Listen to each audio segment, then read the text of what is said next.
नमस्कार, news room में आप सभी का स्वागत है। हिंसाग्रस्त सूडान में 3000 से ज़्यादा भारतीयों के फंसे होने की खबर जैसे ही सामने आई, वैसे ही भारत सरकार ने अपने लोगों को बचाने के लिए प्रयास शुरू कर दिए थे। प्रधानमंत्री से लेकर विदेश मंत्री तक ने एक एक भारतीय की जान की चिंता करते हुए उनको सुरक्षित निकालने की रूपरेखा बनाई। इसके बाद मोदी सरकार ने ऑपरेशन कावेरी शुरू करने का ऐलान कर एक अनुभवी टीम को इस अभियान को सफलतापूर्वक करने के काम पर लगा दिया। ऑपरेशन कावेरी की सफलता के लिए विदेश मंत्री एस जयशंकर ने बाहरी मोर्चे पर सारा जिम्मा संभाला और हिंसा प्रभावित सूडान में तत्काल संघर्ष विराम कराने के लिए संयुक्त राष्ट्र महासचिव को न्यूयॉर्क जाकर समझाया और आखिरकार भारत के प्रयास रंग लाए। जैसे ही सूडान में दोनों पक्ष 72 घंटे के संघर्ष विराम पर सहमत हुए, वैसे ही भारत समेत सभी देश अपने अपने नागरिकों को सुरक्षित निकालने में लग गए। भारत ने अपनी नौसेना के जहाज़ों और वायुसेना के विमानों को पहले ही आपात योजना के तहत जेद्दा में तैनात कर रखा था। इसलिए जैसे ही संघर्ष विराम हुआ, वैसे ही भारतीयों की सुरक्षित निकासी का अभियान ऑपरेशन कावेरी शुरू हो गया। प्रधानमंत्री नरेंद्र मोदी पूरे ऑपरेशन की खुद निगरानी कर रहे हैं और निकासी अभियान में सहयोग के लिए उन्होंने विदेश राज्य मंत्री वी मुरलीधरन को जेद्दा में तैनात कर दिया है। इस बीच भारतीय नौसेना के जहाज भारतीयों को सूडान से निकाल भी रहे हैं और वहां भूख प्यास से परेशान भारतीयों के लिए खाने पीने का भरपूर सामान भी लेकर गए हैं ताकि उन्हें तत्काल राहत मिल सके। उधर जो दृश्य सामने आ रहे हैं वह दर्शा रहे हैं कि नौसेना के जहाज और भारतीय वायुसेना के विमान में चढ़ता हर भारतीय भारत की सरकार और अपने देश का शुक्रिया अदा कर रहा है।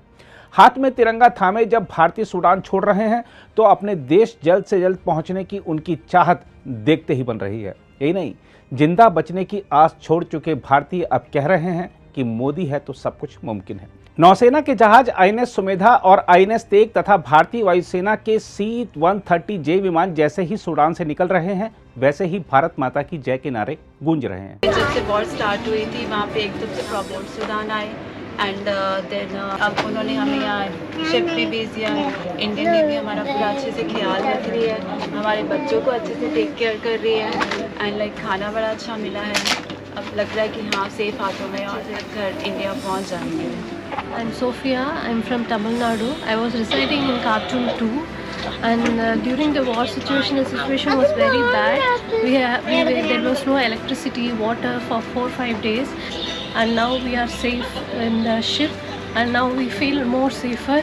Even when we entered, they asked us what you want to eat. In last 10 days, no one was there to take care of us. So this felt make us feel more safe. And we hope safely we will reach India soon. Thank you for Indian Navy, Indian Embassy and Indian government. Thank you. इस बीच खबर है कि भारत ने हिंसाग्रस्त Sudan से अब तक 500 से ज़्यादा लोगों को सुरक्षित निकाल लिया है।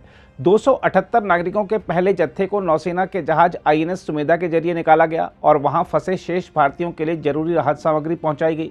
इस बीच विदेश राज्य मंत्री वी मुरलीधरन निकासी अभियान पर नजर रखने के लिए जेद्दा में कैंप डाले हुए हैं। पोर्ट सूडान से 135 भारतीयों का तीसरा जत्था जब भारतीय वायुसेना के विमान से जेद्दा पहुंचा तो मंत्री ने सबका स्वागत किया। इसके बाद उन्होंने ट्वीट किया कि जेद्दा पहुंचे सभी लोगों के लिए भारत की आगे की यात्रा जल्द ही शुरू होगी। विदेश राज्य मंत्री मुरलीधरन ने निकासी अभियान के बारे में कहा है कि सूडान के बंदरगाह और जेद्दा में जरूरी आधारभूत ढांचा तैयार किया गया है। उन्होंने ट्वीट किया, सऊदी अरब के जेद्दा में आने के बाद ऑपरेशन कावेरी की टीम में शामिल हुआ और सूडान से भारतीयों को निकालने की व्यवस्था के लिए स्थापित नियंत्रण कक्ष में भी गया। इस बीच विदेश मंत्रालय के प्रवक्ता अरिंदम बागची ने ट्वीट करके बताया है कि आईएनएस तेग सूडान के बंदरगाह पर पहुंच गया है। इसमें और अधिकारी तथा वहां फंसे भारतीयों के लिए राहत सामग्री है।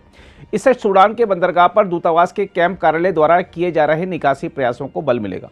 हम आपको याद दिला दें कि रविवार को भारत ने कहा था कि हिंसा प्रभावित सूडान में फंसे भारतीयों को इस अफ्रीकी देश से सुरक्षित रूप से निकालने की अपनी आकस्मिक योजना के तहत जेद्दा में 2 C-130J सैन्य परिवहन विमान उड़ान भरने के लिए तैयार रखे गए हैं। साथ ही भारतीय नौसेना के एक जहाज आईएनएस सुमेधा को क्षेत्र में एक महत्वपूर्ण बंदरगाह पर रखा गया है। हम आपको यह भी याद दिला दें कि शुक्रवार को एक उच्चस्तरीय बैठक में प्रधानमंत्री नरेंद्र मोदी ने सूडान से 3000 से अधिक भारतीयों को सुरक्षित रूप से निकालने की आकस्मिक योजनाओं की तैयारी के निर्देश दिए थे। अगर आप भी लेना चाहते हैं देश दुनिया की तमाम जानकारी तो आज ही सब्सक्राइब करें हमारे चैनल को। साथ ही नीचे दिए बेल आइकन को जरूर दबाएं ताकि हर अपडेट आप तक पहुंच सके।